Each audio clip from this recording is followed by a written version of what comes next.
Penguin Random House Audio presents Long Bright River by Liz Moore. Read for you by Allyson Ryan. For MAC. What can be said of the Kensington of today, with her long line of business streets, her palatial residences and beautiful homes that we do not know? A city within a city, nestling upon the bosom of the placid Delaware, filled to the brim with enterprise, dotted with factories so numerous that the rising smoke obscures the sky. The hum of industry is heard in every corner of its broad expanse. A happy and contented people, enjoying plenty in a land of plenty, populated by brave men, fair women, and a hardy generation of young blood that will take the reins when the fathers have passed away. All hail Kensington, a credit to the continent, a crowning glory to the city. From Kensington, a city within a city, 1891. Is there confusion in the little isle? Let what is broken so remain. The gods are hard to reconcile. 'Tis hard to settle order once again. There is confusion worse than death, trouble on trouble, pain on pain, long labor unto aged breath, sore task to hearts worn out by many wars, and eyes grown dim with gazing on the pilot stars. But propped on beds of amaranth and moly, how sweet, while warm airs lull us blowing lowly, with half-dropped eyelids still, beneath a heaven dark and holy, to watch the long bright river drawing slowly, his waters from the purple hill, to hear the dewy echoes calling, from cave to cave through the thick-twined vine, to watch the emerald-colored water falling, through many a woven acanthus wreath divine, only to hear and see the far-off sparkling brine, only to hear were sweet, stretched out beneath the pine. Alfred Lord Tennyson, from the Loto Cedars. List. Sean Gagan, Kimberly Gummer, Kimberly Brewer, Kimberly Brewer's mother and uncle, Bridan Conover, Jeremy Haskell, two of the younger DePaul Antonio boys, Chuck Bierce, Maureen Howard, Kaylee Zanella, Chris Carter and John Marks, one day apart, victims of the same bad batch, someone said. Carlo, whose last name I can never remember, Taylor Bose's boyfriend, and then Taylor Bose a year later.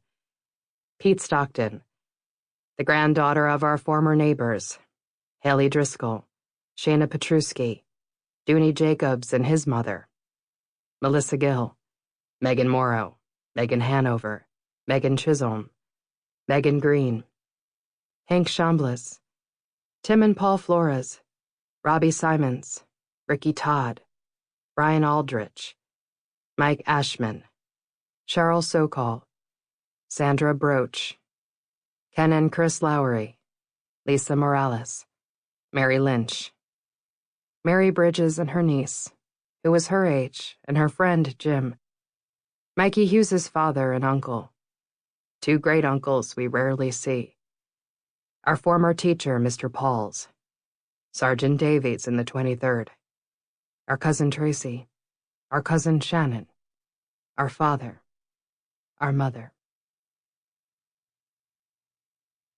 Now, there's a body on the Gurney Street tracks, female, age unclear, probable overdose, says the dispatcher. Kacey, I think.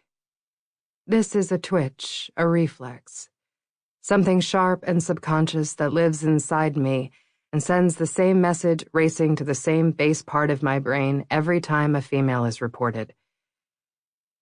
Then the more rational part of me comes plodding along, lethargic, uninspired, a dutiful, dull soldier here to remind me about odds and statistics.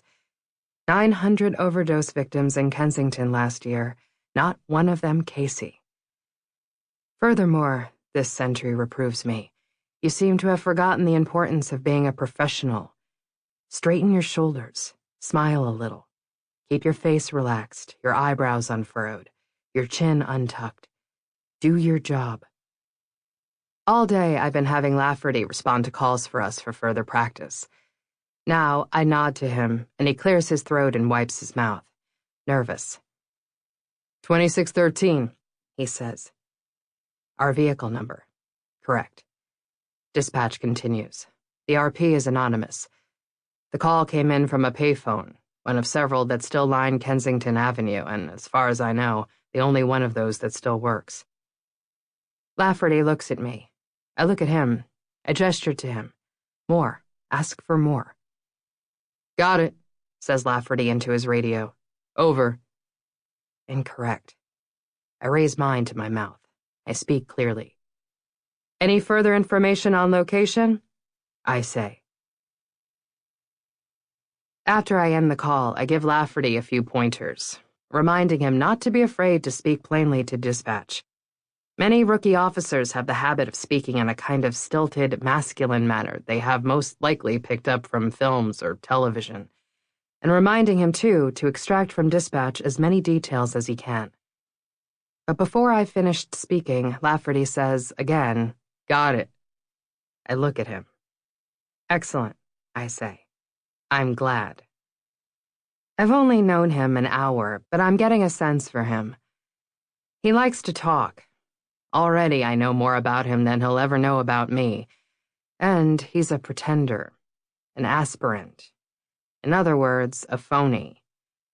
Someone so terrified of being called poor or weak or stupid that he won't even admit to what deficits he does have in those regards.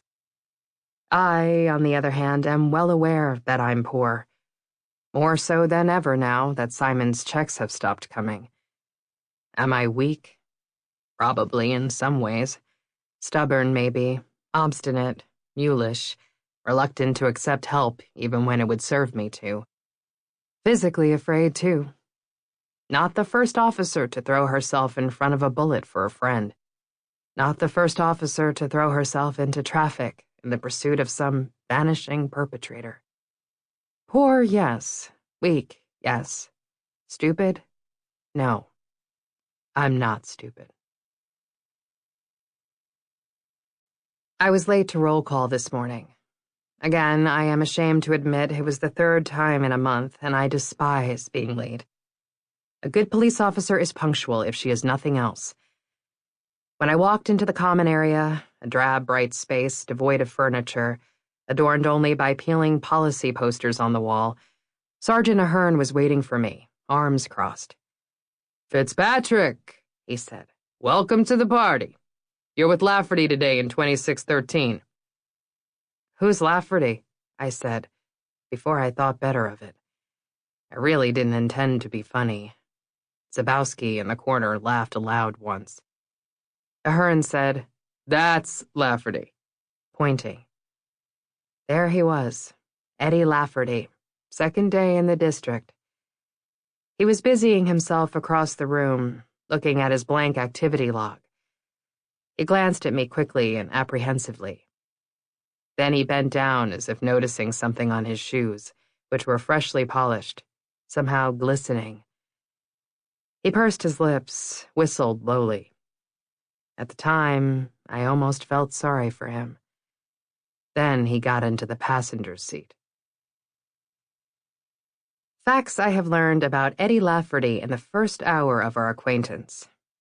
He is 43, which makes him 11 years my senior, a late entrant into the PPD.